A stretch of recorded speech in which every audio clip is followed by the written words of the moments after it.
Anda masih di Warta Istana. Pemirsa, 2 komisioner Komisi Yudisial dan 9 orang anggota Ombudsman Republik Indonesia pada pekan lalu dilantik Presiden Joko Widodo di Istana Negara Jakarta. Pelantikan disertai pengambilan sumpah ini dilakukan setelah sebelumnya dilakukan uji kelayakan dan kepatutan oleh DPR. Saya bersumpah bahwa saya untuk melakukan.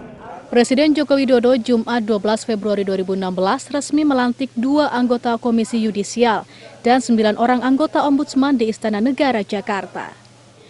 Pelantikan yang disertai pengambilan sumpah tersebut turut disaksikan oleh Wakil Presiden Yusuf Kala serta sejumlah pejabat negara lainnya. 2 orang anggota Komisi Yudisial yang diambil sumpah oleh Presiden adalah untuk masa jabatan 2015-2020, diantaranya Jaja Ahmad Jayus dan Aidul Fitri Siada Asari. Di mana pengangkatan kedua komisioner KY tersebut tertuang dalam Keputusan Presiden Nomor 20P Tahun 2016.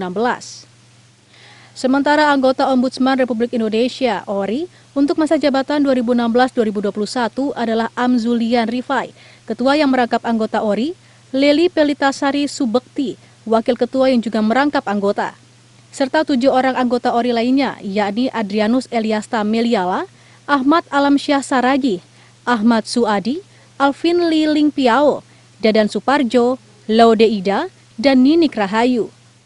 Pengangkatan ke-9-nya tertuang dalam Keputusan Presiden Nomor 21P Tahun 2016. Pelantikan ke-11 pejabat publik tersebut dilakukan setelah sebelumnya sejumlah nama calon anggota diajukan Presiden Jokowi untuk diproses di parlemen dan dilakukan uji kelayakan dan kepatutan oleh Komisi 2 DPR. Sementara proses uji kelayakan dan kepatutan 2 komisioner Komisi Yudisial dilakukan oleh Komisi 3 DPR RI. Dari Jakarta, Amita Putri, Oki Prasetya, Kantor Berita Antara, mewartakan.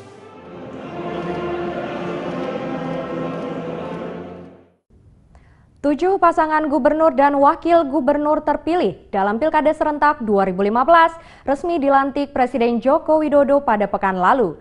Presiden mengingatkan kepada kepala daerah terpilih untuk bekerja keras guna memastikan setiap masyarakat di pelosok wilayah bisa merasakan kehadiran pelayanan pemerintah dalam kehidupan sehari-hari. Presiden Joko Widodo Jumat 12 Februari 2016 melantik 7 pasangan gubernur dan wakil gubernur terpilih berdasarkan Pilkada Serentak yang telah dilaksanakan 9 Desember 2015 lalu di Istana Negara, Jakarta.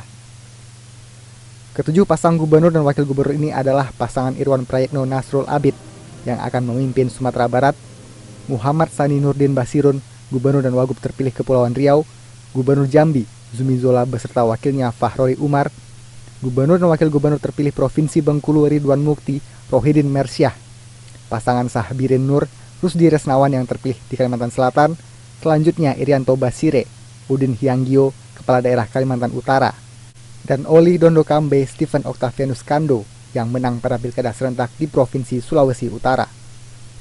Usai melantik mereka, Presiden Jokowi memberikan arahan kepada para gubernur dan wagub terpilih untuk fokus bekerja demi rakyat, serta memastikan semua rakyat yang di wilayah masing-masing mendapatkan segala kebutuhan. Kini saatnya saudara harus berjanji bekerja siang dan malam untuk memastikan setiap rakyat di seluruh pelosok wilayah bisa merasakan kehadiran pelayanan pemerintahan dalam kehidupan sehari-hari. Memastikan semua rakyat di daerah yang saudara-saudara pimpin mendapatkan air bersih, memperoleh listrik, menikmati layanan transportasi yang terjangkau, serta bisa mengakses pelayanan pendidikan dan kesehatan dengan sebaran dan kualitas yang baik. Presiden juga mengingatkan kepada 7 pasangan gubernur dan wagub untuk meningkatkan daya beli yang kuat dengan tingkat inflasi yang rendah terkendali, pembukaan lapangan kerja baru bagi para pengangguran, mengupayakan langkah konkret untuk entaskan kemiskinan serta mencari terobosan dalam mengurangi ketimpangan antar wilayah dan kesenjangan sosial. Dari Jakarta, Amita Putri, Oki Prasetya, Kantor Berita Antara, mewartakan.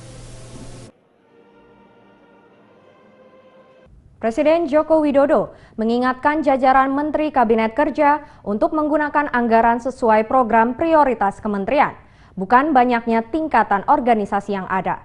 Pernyataan tersebut disampaikan saat memimpin rapat Kabinet Paripurna dengan agenda penyusunan rencana kerja pemerintah 2017. Presiden Joko Widodo mengingatkan jajarannya untuk menggunakan anggaran sesuai prioritas masing-masing kementerian tanpa melihat besaran organisasi yang ada. Peringatan ini disampaikan saat membuka rapat Kabinet Paripurna dengan agenda penyusunan rencana kerja pemerintah tahun 2017 pada Rabu sore di Istana Presiden Jakarta. Presiden menekankan kementerian tidak diperbolehkan menggunakan anggaran berdasarkan hierarki organisasi yang ada atau yang lebih dikenal dengan istilah money follow function. Namun anggaran harus sesuai dengan program yang diprioritaskan atau money follow program. Penekanan ini dianggap sangat penting karena sistem inilah yang berdampak pada ketidakefektifan kebijakan anggaran kementerian. Ini yang menyebabkan anggaran kita hilang nggak berbekas. Karena duitnya mengikuti organisasi yang ada. Organisasi ini perlu. Tapi perlu saya sampaikan bahwa kita kan mempunyai prioritas, mempunyai fokus. Presiden menambahkan bagi satuan tugas kementerian yang belum mendapatkan anggaran karena tak termasuk prioritas, diharuskan untuk tetap menyiapkan satuannya agar siap saat nantinya dijadwalkan untuk mulai berjalan. Dari Jakarta, Ardi Irawan, Kantor Berita Antara mewartakan. Wakil Presiden Yusuf Kala menginginkan pertumbuhan industri perumahan rakyat terus ditingkatkan, karena perumahan adalah hal penting bagi kehidupan berbangsa dan bernegara. Dia secara tegas meminta para pengembang besar membangun hunian yang berimbang untuk mencegah kesenjangan sosial.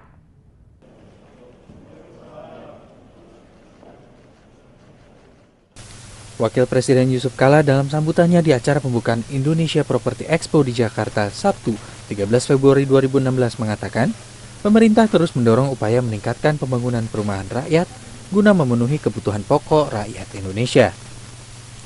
Menurut JK, ada 3 aspek penting yang menjadi inti dari persoalan perumahan, yaitu perumahan sebagai indikator dari kesejahteraan rakyat, perumahan sebagai cerminan dari rasa keadilan, dan perumahan sebagai indikator pertumbuhan ekonomi.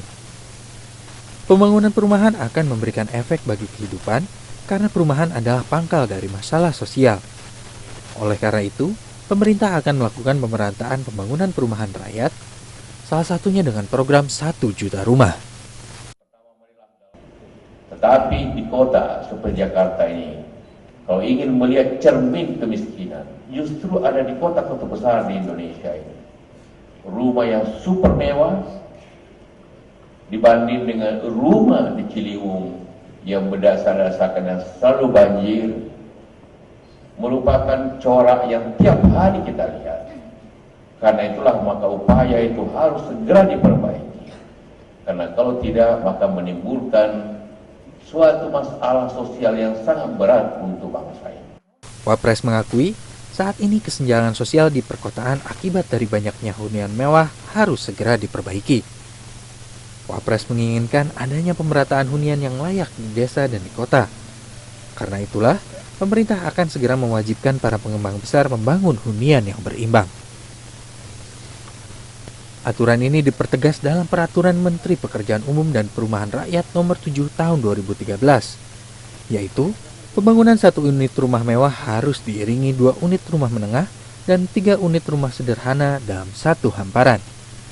Dari Jakarta, Farah Hadijah, Syahrudin, Kantor Berita Antara mewartakan.